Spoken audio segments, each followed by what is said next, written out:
오늘 교육 내용은 생활형 숙박시설 정의, 그리고 시장 등장 배경과 현황, 주요 특징, 법적 구조 및 규제 이슈, 생수 포괄 양도 양수 방법, Q&A까지 진행하겠습니다. 우선 생활형 숙박시설 정의는 법적 지위는 건축법에 적용되고 주택법은 미적용됩니다. 그래서 결론적으로 법적으로는 주택이 아닙니다. 혼합 형태로 호텔과 오피스텔이 결합된 서비스드 레지던스 유형이고, 호텔식이지만 가정처럼 편하게 쉴 수 있다, 그런 개념으로 이제 도입이 된 거고, 활용 범위는 장기와 단기 임대 모두 가능은 합니다. 법적으로 이제 활용이 공식화되려면 위탁사를 끼고 임대를 하셔야 됩니다. 취사 기능도 갖추고 있고, 우선 생숙은 거주가 불가능합니다. 용도 변경을 하면 가능은 하지만 주차장, 복도폭 이런 것들이 있기 때문에 까다로운 조건이고, 사실상 용도 변경은 불가능하다고 볼 수 있습니다. 이제 위탁으로 운영을 해야 되는데 30실 이상 운영해야 되고, 위탁 업체에 수수료를 내야 하고, 빌리브 아카이브 남산, 여기 우리 동네 같은 경우는 되게 수익률이 좋은 편이지만 다른 곳들은 수익률이 안 좋고 지금 문제가 심각한 상황이긴 합니다. 이건 시장 배경 등장과 현황 좀 알아보면, 저희가 2012년도에 한류 열풍 시에 이제 장기 체류 외국인들을 관광 수요에 맞춰서 이 생수기라는 상품이 많이 도입이 됐고, 주택보다 건축 기준 등이 완화돼서 부동산 경기 과열 시기에 편법 주거 상품으로 오용돼서 많이 판매가 됐습니다. 그래서 2021년도에는 생숙 불법 전용 방지 대책이 발표됐고, 2023년도까지 용도 변경을 해주는 특례를 적용시켰었는데, 사실 우리가 전국에 한 96,000여 실 정도가 있대요. 생숙이 있고, 근데 이 당시에 용도 변경 특례를 줬을 때 한 1% 정도만 용도 변경이 됐다고 해요. 한 1,300실, 1,250실 정도만 됐고, 그리고 현재는 한 5만 실 정도가 숙박업으로 등록이 된 상태고, 45,000실 정도는 이제 이행 강제금을 부과해야 되는 상황이긴 합니다. 그래서 근데 이제 2027년 말까지는 조건부로 정부에서는 유예를 해주고 있는 상황입니다. 네, 생활형 숙박시설 주요 특징 보시면 주택수에 포함되지 않기 때문에 취득세, 양도세 중과, 종부세에 부과가 되지는 않습니다. 전매도 바로 가능하고 보유세 부담도 적습니다.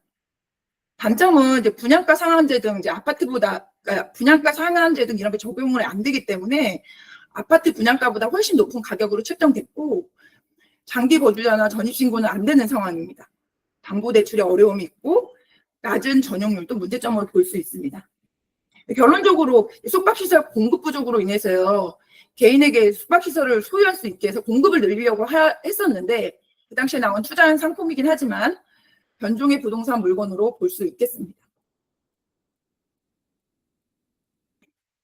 주요 특징 계속 보시면, 주택법이 아닌 건축법이 적용되기 때문에 주택은 아니고, 공중위생법에 적용을 받기 때문에 숙박법에 적용이 됩니다.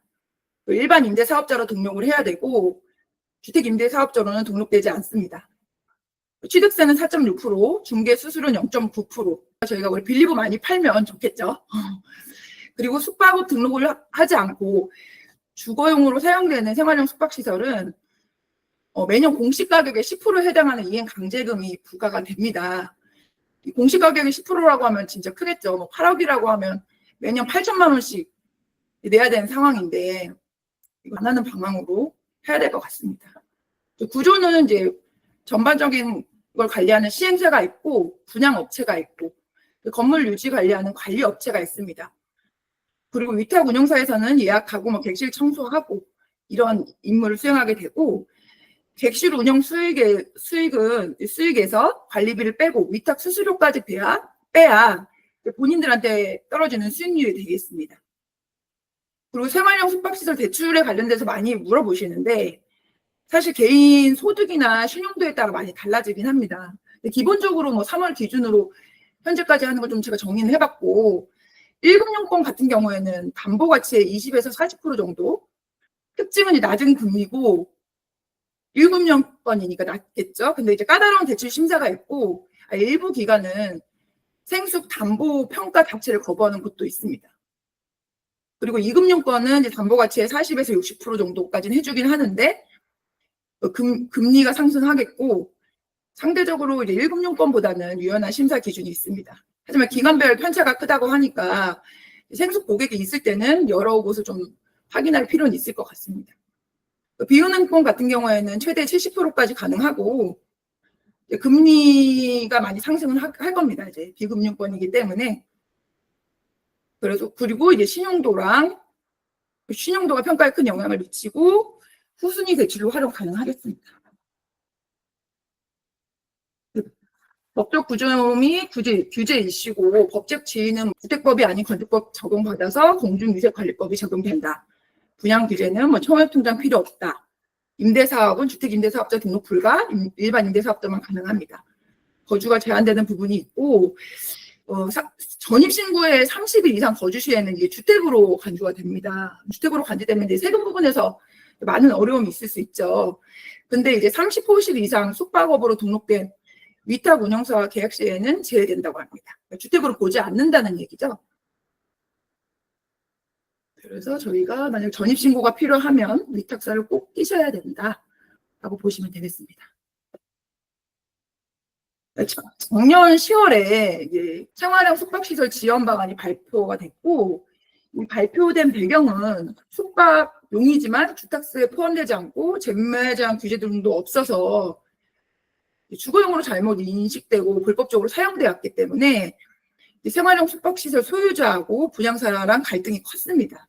소송도 하고 여러 가지 문제점들이 있고 현재 45,000여 실 정도가 미신고 상태인 경우가 있다고 했잖아요. 되게 정부 입장에서는 되게 크게 느껴지는 숫자고, 정부에서 방안을 제시한 게 생숙에서 오피스텔로 용도 전환 시 기준하고 숙박업 신고 기준을 완화하고 2027년까지 이행강제금 부과 연기라는 표를 열어주기로 했습니다. 그 배경에서 이 지원 방안이 발표가 됐고, 발표된 내용을 제가 이제 간단하게 옆에서 보실 수 있게 좀 정리를 해봤고, 우선 30실 이상이거나 건축물 연면적이 3분의 1 이상이거나 독립된 층일 경우에만 숙박업 신고를 할 수 있습니다. 이거를 이제 지자체별로 신고 기준을 완화해서 하라는 조례를 개정했습니다. 그리고 생수 건물 내에 이미 위탁업자가 있거나 여러 채를 소유하고 있는 경우 등에는 숙박업 신고 안내 강화 예정입니다. 그리고 용도 변경 절차는 좀 넣어봤고, 우선은 건축주가 신청서를 작성해서 제출하면 지자체에서 접수, 검토, 협의, 결재, 허가서 작성까지 하고 이제 허가가 났다 그러면 이제 신청인에게 허가서를 교부하게 됩니다. 생수 오피스텔 관련해서 용도 변경 기준이 완화된 내용들을 좀 살펴보시면 우선 복도폭 기준이 개선됐어요. 이제 오피스텔 복도폭은 1.8m 이상, 생수는 1.5m 이상인데 피난시설하고 설비 보완 시에는 안전 성능 인정해주기로 했다고 합니다. 그리고 생숙 소유자가 소방시설법상 성능 설계 시뮬레이션 결과 보완 방안 제출 시에는 지자체가 판단해서 승인해 줄 수도 있습니다.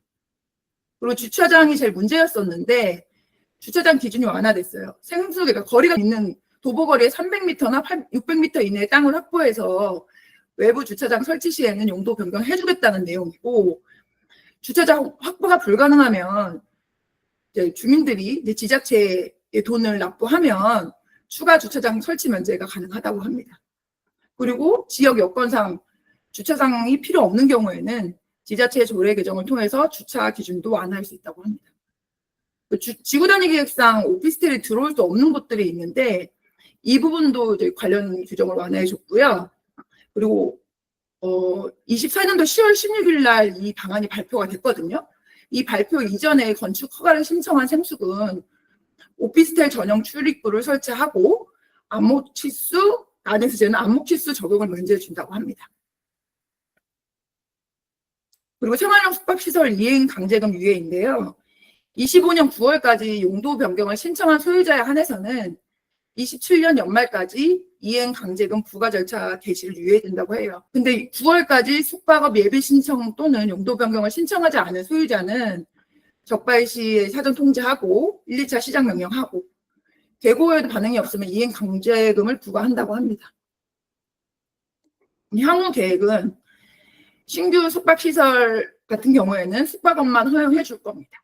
그래서 주거 전용을 원천 차단할 거고, 후속 조치로 관계기관 협의를 통해서 숙박업 신고 유예, 용도 변경 지원을 위한 지자체별 생숙 지원센터 설치 운영하고 주기적으로 할 수 있도록 정부에서는 지자체를 점검할 예정이라고 합니다. 다음 이제 저희가 생활형 숙박시설 팔면 사실 포괄 양도 양수를 제가 많이 하거든요. 빌리브도 그렇고. 그래서 포괄 양도 양수 방법을 한번 넣어봤어요. 생숙 같은 경우는 이제 건물뿐 아니라 임대차 계약이 있을 경우에는 뭐 단기로 있거나 그리고 뭐 홈제에서 관리하는 관리 계약들이 있는 경우 모든 권리와 의무가 함께 양도되는 겁니다. 근데 포괄 양도 양수 시에 체크해야 될 부분이 세금 부분. 포괄 양도 양수는 일반적인 부동산 거래와는 좀 많이 다르기 때문에 양도소득세나 부가가치세 관련해서는 이제 세무사의 전문적인 자문이 필요하겠고, 계약서 작성 시에는 양도 대상, 양도 가액, 지급 방법, 양도 시기, 권리와 의무 이전 등은 당연한데 이때 포괄 양도 양수가 안 됐을 때 어떻게 할 거냐, 이런 특약들을 잘 기재해 주셔야 돼요. 저희는 무조건 특약을 잘 써야 됩니다. 그리고 양수인은 양도 대상 사업에 숨겨진 부채가 있는지도 꼼꼼히 챙겨야 하시고, 사업에 필요한 인허가를 사전에 확인해서 양도에도 문제없이 사업 운영이 가능한지 검토를 하셔야 합니다. 포괄 양도 양수가 쉬워 보일 수도 있는데 확인할 사항들이 많아요. 세부적인 사항들 넣어봤고, 앞에서 다 언급한 내용들이긴 해요. 절차를 5개 단계로 받고 이제 사전 검토 및 협의를 하죠. 모든 계약이 뭐 사전 검토 및 협의를 하니까. 그리고 기존 임대차 계약 내용하고 관리위탁 계약 내용들 있잖아요. 저희도 빌리브만 해도 이게 홈즈에서 관리하느냐, 사라에서 관리하느냐, 위테이크에서 관리하느냐 다 틀려요. 이런 내용들을 잘 브리핑해 주셔야 됩니다. 그리고 양도 대상의 사업의 자산, 부채 손익 현황 등을 정확하게 파악하기 위해서 실사하면 좋고요. 그리고 계약 체결 시에는 이제 포괄 양도 양수도 계약서 작성하는데 중요한 사항들 잘 명시해 주시면 됩니다. 그리고 인허가 및 신고고, 사업의 종류에 따라 필요한 인허가를 받고 관련 기관에 신고합니다. 숙박업의 경우는 관련 지자체에 영업 양도 신고를 해야 되는데 이 계약 후 20일 내에 하시면 됩니다. 그리고 잔금 지급 및 소유권 이전이 되면 이 이전 단계에서는 이제 잔금 지급일에 양수인의 잔금은 지급하고 양도인은 소유권 이전 등기를 진행해 주시면 됩니다. 다음 이제 간단한 Q&A 좀 넣어봤어요. 생활형 숙박시설 아파트 청약시 주택수에 포함되나요? 이건 이 정도. 생활형 숙박시설을 사용할 경우에는 주택으로 사용하면 또 주택이 됩니다. 네, 생활형 숙박시설로 사용할 때는 아파트 청약시 주택수에 영향을 미치지 않습니다. 부정받을 시 청약통장이 필요한가요? 청약통장 필요 없습니다. 전국 어디서나 청약 가능합니다. 전입 가능한가요? 이 부분은 30호실 이상 숙박업으로 등록된 위탁 운영사와 숙박 계약을 맺으면 생활형 숙박시설 내에 전입 신고도 가능하고 숙박 형태의 실사용이 합법적으로 가능하다고 합니다. 그럼 어떤 방식으로 수익을 얻을 수 있을까요? 월세 형태로 임대하여 운영을 통한 수익을 얻을 수 있습니다. 전문 운영 업체를 통한 수익 배분형과 임대 관련 방식으로 안정적 수익과 투명한 관리는 가능합니다. 아파트처럼 주택담보대출, 종합부동산세 대상에 해당이 되나요? 생활형 숙박시설로 이용했을 때는 주택으로 안 보기 때문에 해당되지 않습니다. 그리고 임대사업자 등록 및 부가세는 어떻게 되나요? 생활형 숙박시설은 일반 임대사업자로만 등록이 가능하고 일반 임대사업자 등록 시에 부가세, 건물분의 10%가 환급되게 됩니다.